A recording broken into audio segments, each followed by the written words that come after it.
جوں جوں وقت گزرتا گیا کلیسیا بھی گہری نیند میں ڈوبتی گئی،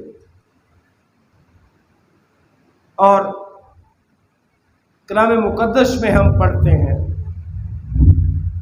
کہ بہت سے موقعوں پر خدا کو وبائی امراض، جس طرح ابھی پوری دنیا تقریباً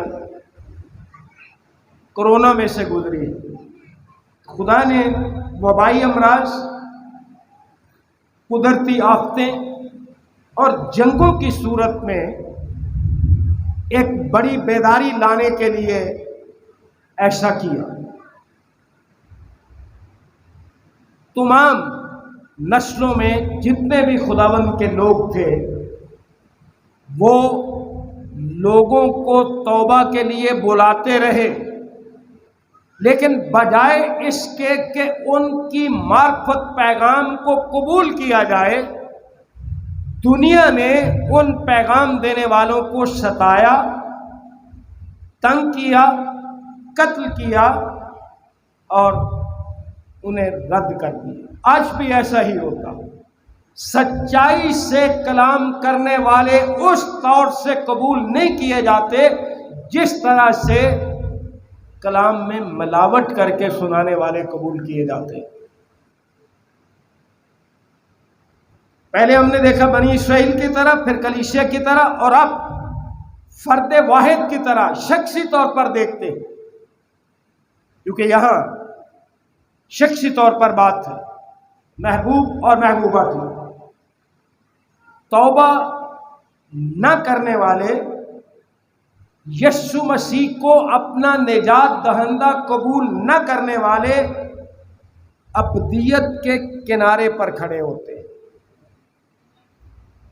اور خدا ان کو آواز دے رہا ہے۔ وہ خدا کی آواز سنتے ہیں جیسا آج ہم سارے سن رہے ہیں۔ جب کبھی عبادات ہوتی ہیں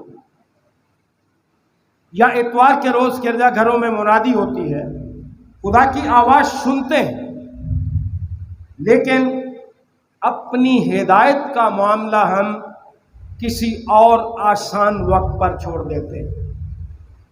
کیا مطلب ہے اس کہ اگر آج آپ کو خدا کا کلام جھنجھوڑتا ہے، آپ نے یہ فیصلہ نہیں کرنا کہ آج کے بعد میں یہ کام نہیں کروں گا جو خدا کے کلام کے خلاف ہے یا خدا کی پاک مرضی کے خلاف ہے۔ آپ کہیں گے نہیں ابھی کر لیے پھر توبہ کرنا۔ آپ خدا کی آواز کو سن کر فوری عمل نہیں کرتے، اپنی آسانی کے لیے کسی اور وقت پر ڈال دیں۔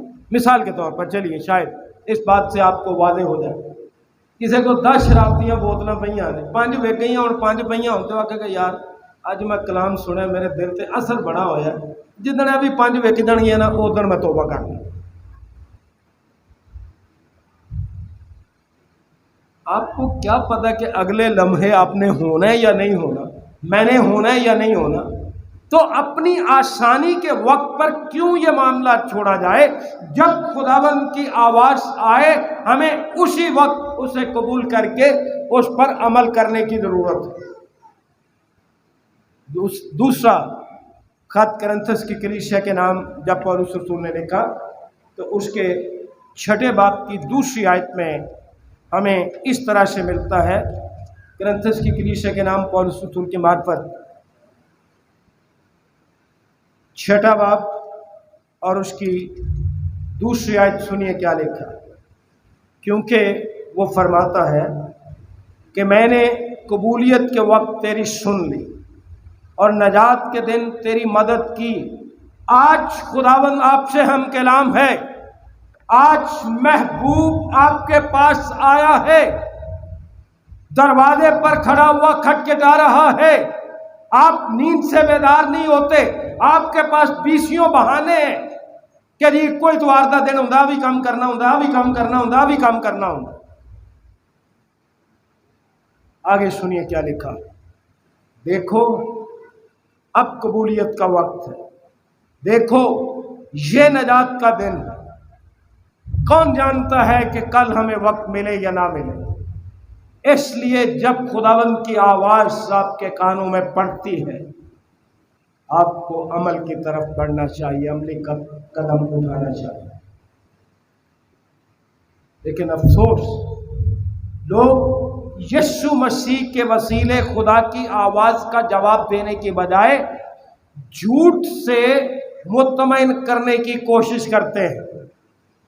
یہ بائبل مقدس خدا کا کلام ہے، یہ سچائی ہے، اس کی آواز کو سنیے، کسی اور جھوٹ سے اپنے آپ کو مطمئن کرنے کی کوشش نہ کیجیے، کیونکہ جو بھی آپ کوشش کریں گے اس کے علاوہ وہ سب بالکل بیکار ہے۔ کیونکہ مسیح یسوع ہے جس نے فرمایا تھا یوحنا رسول کی معرفت خداوند کی انجیل کے 14ویں باب کی 6 آیت میں، راہ اور حق اور زندگی میں ہوں، کوئی میرے وسیلے کے بغیر باپ کے پاس نہیں آتا۔ میں نے بڑی دفعہ آپ سے کہا کہ اگر راہ نہیں ہے تو گمراہی ہے، اگر حق نہیں ہے تو باطل ہے، اور اگر زندگی نہیں ہے تو کیا ہے؟ موت۔ اور پھر مسیح خداوند کی یہ بات یا تو آپ کہیں کہ یہ جھوٹی ہے، جب اس نے کہہ دیا کہ کوئی میرے وسیلے کے بغیر باپ کے پاس نہیں آتا، تو اب مجھے بتائیے کسی خاتون کو مانو، کسی بندے کو مانو، آپ کسی اور وسیلے سے خدا باپ کے پاس نہیں آ سکتے، صرف وہی ایک وسیلہ، اسی کی آواز سننے کی ضرورت ہے۔ اب چوتھی بات جو ہے، بنی اسرائیل کی بات کی ہم نے، کلیسیا کی بات کی، شخصی طور پر فرد واحد کی بات کی، اب شاید ہماری حالت بیان ہونے لگی ہے کہ ہم جو کبھی کبھار مسیحی ہوتے ہیں۔ میں نے شاید پچھلی مرتبہ بھی گزارش کی تھی کہ جو ہم اتوار کے روز گرجا گھر میں ہوتے ہیں وہ گرجا گھر سے باہر باقی دنوں میں ہم نہیں ہوتے۔ ہم خداوند کی آواز ضرور سنتے ہیں، لیکن جواب دینے کی زحمت نہیں کرتے، جواب دینے کی تکلیف نہیں کرتے۔ جب خدا کا کلام ہمارے اندر کسی گناہ کو چیلنج کرتا ہے، جب کلام سنایا جاتا ہے اور ہمیں احساس ہوتا ہے کہ میرے اندر یہ کوتاہی ہے، میرے اندر یہ خامی ہے، میرے اندر یہ گناہ ہے، جب خدا کا کلام اس گناہ کو چیلنج کرتا ہے تو ہم اس گناہ کے نتائج سے، اس کے خطرات سے بیدار ہونے سے انکار کر دیتے ہیں۔ کس کو نہیں پتا کہ جھوٹ بولنے والا، گالی بکنے والا، حرام کار، نشہ کرنے والا خدا کی بادشاہی کا وارث نہیں ہو سکتا۔ عمل کیا عمل؟ کہ ہم جھوٹ نہیں بولتے، گالی نہیں بکتے، نشے نہیں کرتے، حرام کاریاں نہیں کرتے، بت پرستی نہیں کرتے۔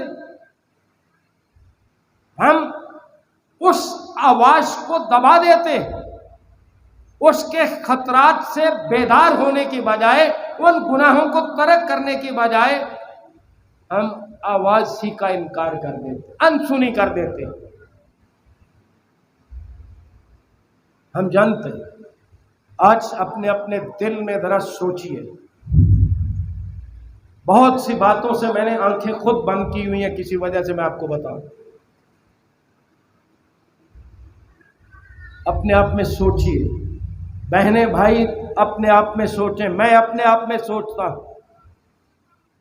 بہت اچھی طرح سے ہم جانتے ہیں کہ خدا کی خدمت میں ہم کسی نہ کسی طرح سے شریک ہو سکتے ہیں۔ اگر ہم سوچیں تو خدا کی خدمت کے بہت سے ایسے پہلو ہیں جس میں ہم شریک ہو سکتے ہیں۔ صفائی ہے، خدا کے گھر کے لیے کوئی چیزیں خریدنے کی ہے، اس کو صاف ستھرا رکھنے کے لیے، اس کی سجاوٹ کے لیے، اس کے اور انتظامات کے لیے ہم کسی نہ کسی خدمت میں شریک ہو سکتے ہیں اگر ہم ہونا چاہیں۔ لیکن ہمارا دل خدا کی آواز سنتا ہے، ہم عمل کوئی نہیں کرتے۔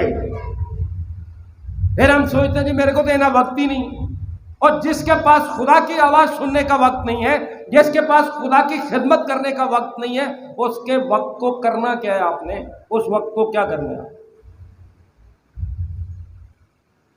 ایک دفعہ ہم کہتے ہیں نہیں میرے لیے یہ کام بہت مشکل، ہم گرجا گھر آنے کی بجائے اپنے کاموں کو ترجیح دیتے ہیں، ہم گرجا گھر آنے کی بجائے اپنی نیند کو ترجیح دیتے ہیں، ہم خداوند کی عبادت کرنے کی بجائے کھیل کود کو ہم ترجیح دیتے ہیں۔ سوچ لیجیے کیا نمائندگی ہے شولمیت کی کہ کس طرح سے اتنی صدیاں پیشتر آج کی کلیسیا کی شولمیت کے وسیلے سے نمائندگی کی گئی۔ 30ویں آیت میں کیا کہا شولمیت نے؟ بہانے کیا کیے ہماری طرف؟ ہمارے پاس کھیل کود ہے، کپڑے دھونے ہیں، رشتہ داروں کو ملنا ہے اور پروگرام کرنے ہیں، اس لیے ہمارے پاس نہ بائبل پڑھنے کا وقت ہے نہ گرجا گھر آنے کا وقت ہے۔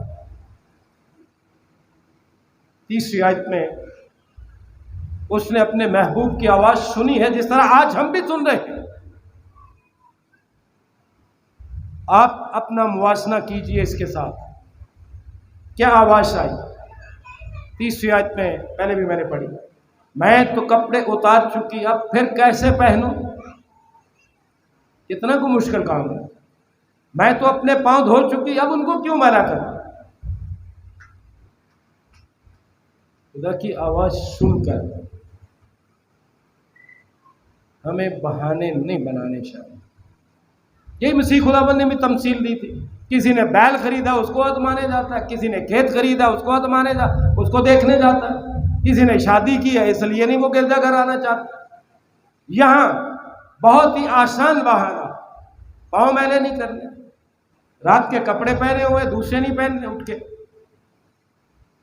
عزیز بھائیوں اور عزیز بہنوں، جب کلیسیا کو احساس ہوتا ہے کہ ہمارا خدا ہمارے گناہوں کی وجہ سے ہم سے دور ہو گیا، اس نے دروازہ کھٹکھٹایا لیکن ہم نے اپنی نیند اور سستی کی وجہ سے دروازہ نہیں کھولا۔ ہم اپنے شخصی طور پر جب اپنے گناہ کا احساس کرتے ہیں تو ہم بیداری محسوس کرتے ہیں، لیکن گناہ کا احساس ہو تو پھر ہے نا، ہمیں اپنے گناہ کا احساس کرنے کی ضرورت ہے۔ 5ویں باب کی 5ویں اور 6 آیت سنیے کیا لکھا۔ جب محبوب چلا گیا دروازہ کھٹکھٹا کے، نہیں اٹھی محبوبہ کھولنے کے لیے، نیند، سستی، بہانہ سازی۔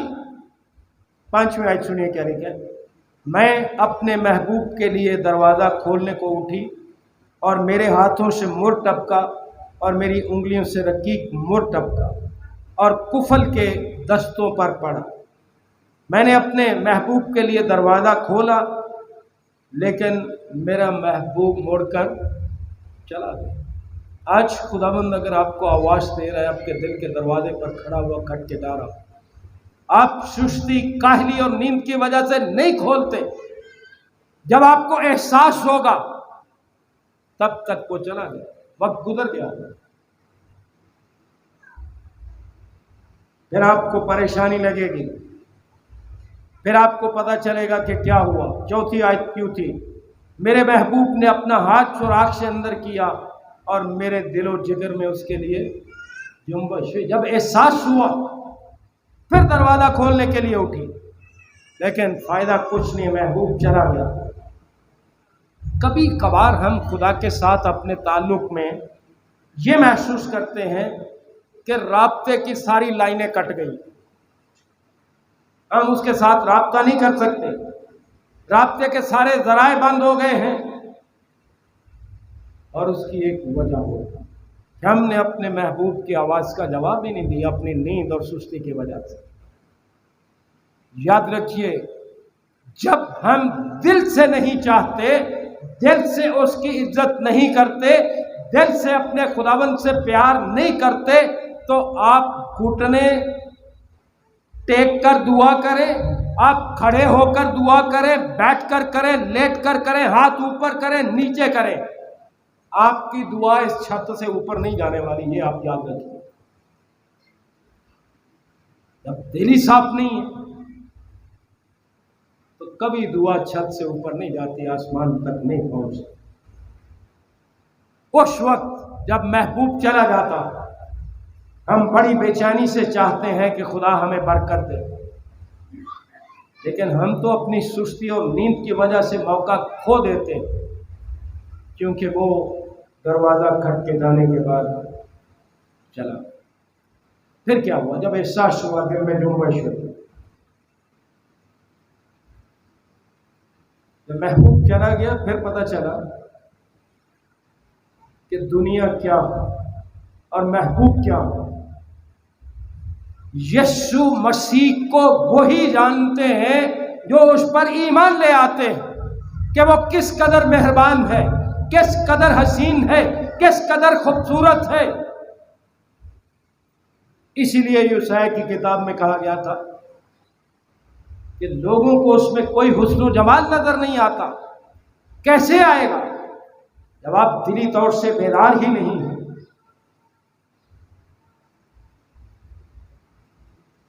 جب کوئی جواب نہ ملا، جب اس نے پکارا، 6 آیت پڑھ رہا ہوں، میں نے اپنے محبوب کے لیے دروازہ کھولا لیکن میرا محبوب مڑ کر چلا گیا۔ میں نے اسے ڈھونڈا پر نہ پایا، میں نے اسے پکارا پر اس نے مجھے کچھ جواب نہ دیا۔ ایک وقت تھا جب وہ دروازے پر کھڑا ہوا کٹکھٹا رہا تھا، آپ نے کوئی جواب نہیں دیا۔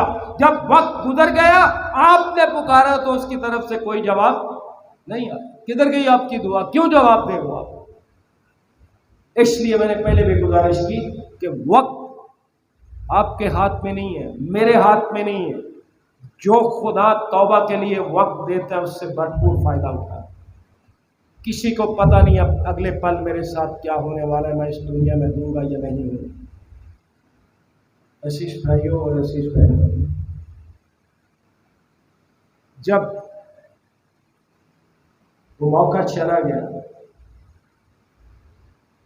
جب اٹھی باہر نکلی، شہر کے لوگوں کے ساتھ واسطہ پڑا، تو پھر کیا ہوا؟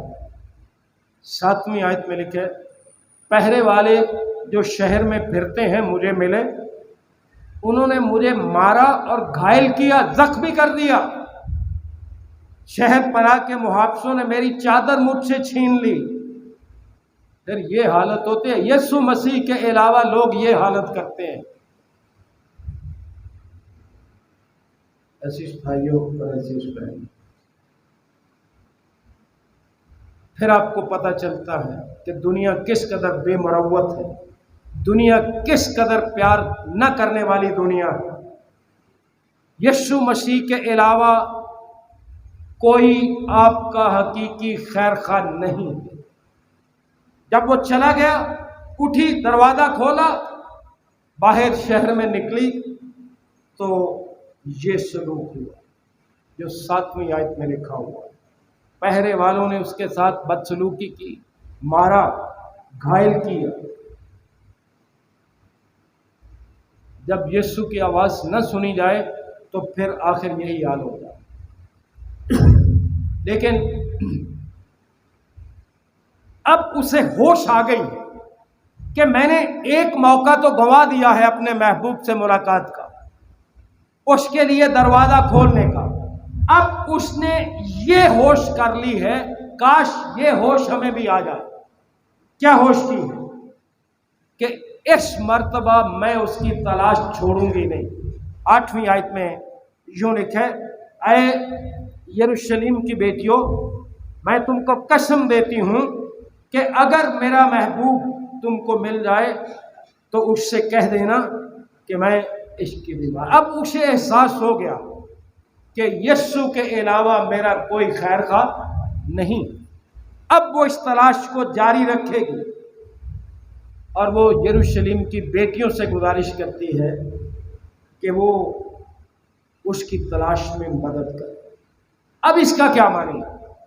آپ دیکھ سکتے ہیں کہ خدا کی تلاش کرنے والوں اور راہ سے بھٹکے ہوئے لوگوں کے لیے کس قدر ضروری ہے کہ وہ کلیسیا اور ساتھی ایمانداروں سے درخواست کریں کہ وہ راہ راست پر آ جائیں۔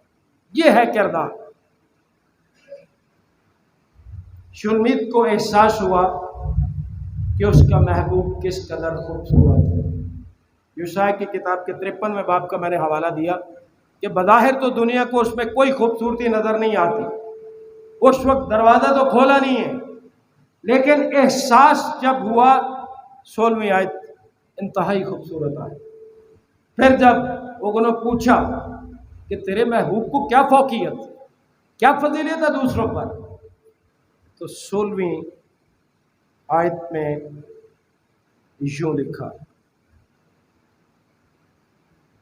اس کا منہ اشپش شیریں، وہ سراپا عشق انگیز ہے، سرتا پا محبت جس کو کہتے ہیں۔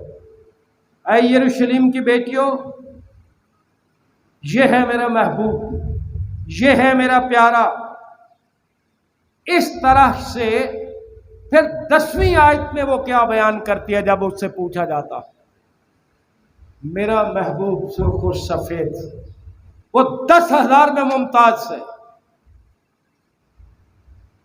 یہ ہے ہمارے محبوب کی خوبصورتی، وہ یکتا ہے، اس کا کوئی ثانی نہیں ہے۔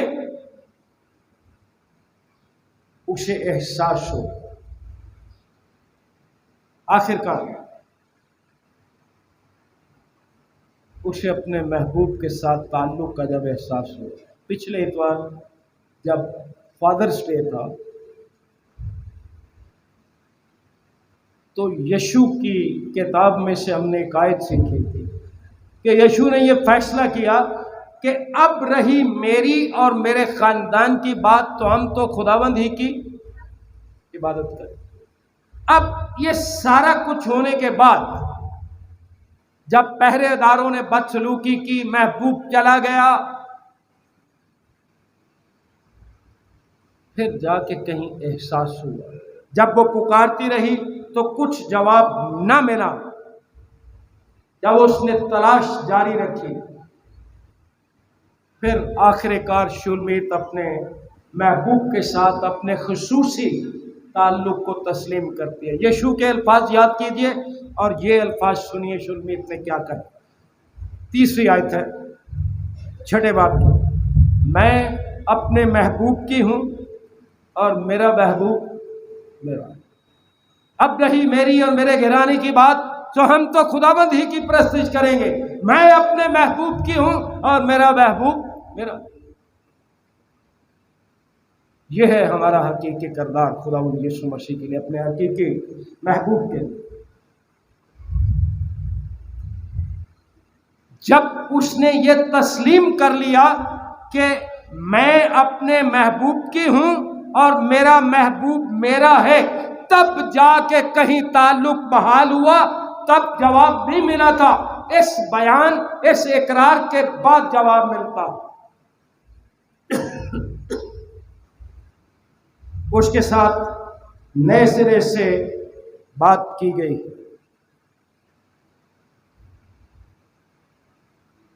چوتھی آیت میں لکھا ہے، اے میری پیاری تو ترسا کی مانند خوبصورت ہے۔ پہلے کوئی جواب نہیں ملا۔ جب یہ اقرار کیا کہ میں اپنے محبوب کی ہوں اور میرا محبوب میرا، جب آپ مان لیں گے کہ یسوع مسیح میرا ہے، میں یسوع مسیح کا ہوں یا یسوع مسیح کی ہوں، پھر جواب ملتا ہے۔ پہلے جواب نہیں ملتا۔ وہ ٹوٹی ہوئی رفاقت جو نیند، تھکاوٹ اور سستی کی وجہ سے رفاقت ٹوٹ گئی تھی، وہ اس اقرار کے بعد بحال ہو جاتی ہے۔